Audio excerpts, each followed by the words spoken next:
आज ना आम्ही जरा बाहेर निघालो होतो, कारण 1 डिसेंबर तर झाला, पण त्या दिवशी होती एकादस.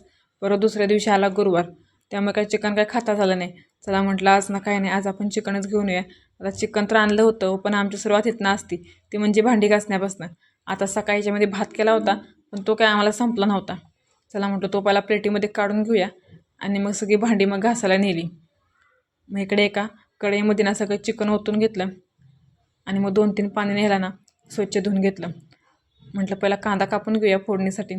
आणि कांदा असला बेकार तिखट होता ना, सगळं असं डोळ्यात एकदम पाणी पाणी झालं होतं आणि डोळं पण असं चांगलं झोंबत होत्यात.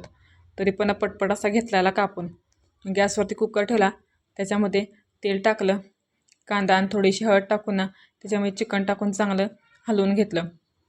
आता आम्ही याला अगोदर असं चिकनला वाफलून घेतो, नंतर कसं आपलं कालवण पण पटकन शिजतं आणि गॅस पण थोडासा बचतो.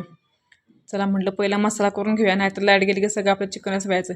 त्याच्यासाठी ना मी आलं, लसूण, मिरची, कांदा आणि थोडंसं खोबरं घेऊन सगळी तव्यावरती भाजून ना मिक्सरला बारीक केलं होतं.